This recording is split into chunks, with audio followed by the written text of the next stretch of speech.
Voilà, on n'avait pas reçu un tel orage depuis 5 ans. C'est tombé d'une trombe. Alors là, on voit un terrain qui est labouré régulièrement pour désherber. Voilà, prétendument pour qu'il y ait une meilleure absorption de l'eau aussi quand il pleut. Le fait d'aérer le sol, voilà ce que ça donne. On va voir mon terrain maintenant. Voilà, le peu d'inondation que j'ai, ça va être sur les passe-pieds et encore. Voilà, mon sol est donc régulièrement travaillé, non, pas travaillé, mais pas labouré. Je mets du carbone, je mets de la matière organique. Le drainage maintenant, il est très bon. Donc, on voit ici aucune inondation, aucune accumulation d'eau.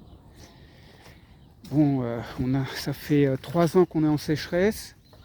Ah voilà, là-bas, on voit un petit peu sur les passages, hein, sur les passe-pieds. Voilà, on voit ici le sol est bien compacté. Et sinon, sur mes planches de culture et même sur les passe-pieds entre les planches de culture, aucune inondation. Voilà, je vais montrer un petit peu le terrain de mon voisin. Voilà, encore de l'inondation ici. Là, c'est un espace que j'avais créé pour mettre une table. Voilà, c'est pas un espace cultivé. Là encore, c'est pas un espace cultivé. Voilà l'inondation là qui court jusque là-bas. C'est le passe-pied. C'est bien tassé ici. Mais sinon, ah, peut-être une planche de culture gorgée d'eau là-bas. Donc, ça prouve que le sol il est assez tassé.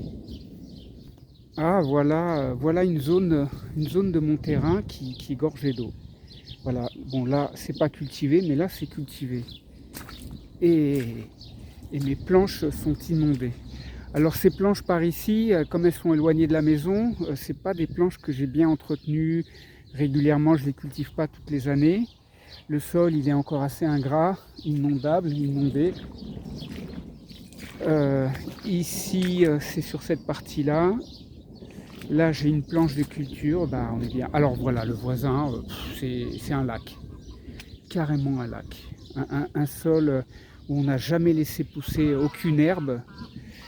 Et donc le drainage ne se fait pas et il y a rien. Donc ici, il a dû tomber, je sais pas moi, 10 centimètres, 10 centimètres de flotte là, en 1 heure.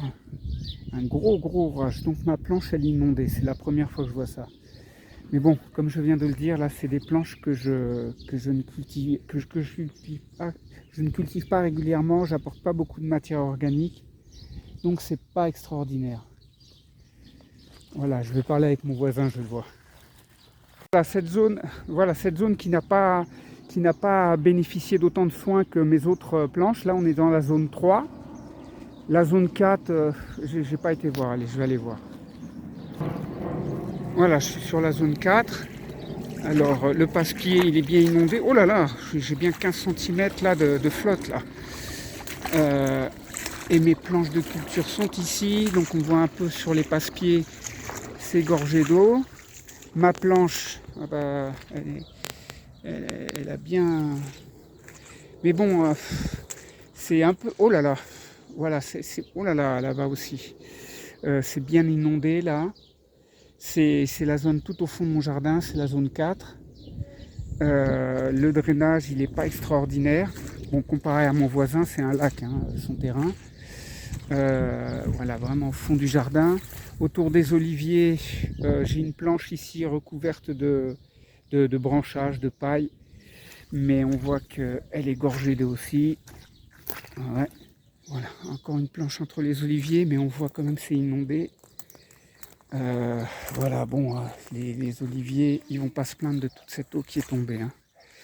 Ça fait 3 ans qu'on n'a pas reçu assez d'eau. La dernière fois qu'il y avait un orage comme ça, il y a 5 ans, ça a été une inondation. Sur la côte, les villes, les villages étaient inondés, des voitures retournées. Voilà. Voilà, ici des planches que j'ai pris un peu plus soin ces dernières années. On voit pas d'inondation. Comparé à ici, Le passe-pied ici, là, complètement inondé. Il doit y avoir 15 cm de flotte. Parce que mes passe-pieds sont creusés aussi. Hein. Et là, pareil, toute la zone latérale inondée. Bon, c'est sûr que le sol, il est gorgé d'eau. Ah oui, quand même. Voilà. Il y a un stock de flotte là. Donc, bon, les plantes, elles vont souffrir pendant 1 ou 2 jours de l'excès d'eau. Pas assez d'air dans le sol. Et bon, n'empêche que la pluie, elle amène beaucoup d'azote. Il y a pas mal de micro-organismes dedans dans la flotte. Bon, de toute façon, ça va aider aussi à décomposer toute la matière qui demande à être décomposée. Le fumier que je mets d'habitude comme couverture pour protéger du soleil, eh ben, il va se décomposer. Au risque même peut-être d'ici une dizaine de jours de commencer à me faire une fin d'azote. On va voir ça. Bon, ici c'est mes zones chéries, bien entretenues année après année. Là, je vois pas d'inondation. Hein. On va voir le drainage ici. Oh, la terre elle est bien trempée, mais il n'y a pas d'inondation ici. Sur toutes ces planches là, pas d'inondation. Et bien sûr, ça c'est la zone 2. On va voir la planche là, mais c'est pareil, pas d'inondation. C'est très boueux, mais pas d'inondation. Et là c'est pareil, pas d'inondation. Sol gorgé d'eau.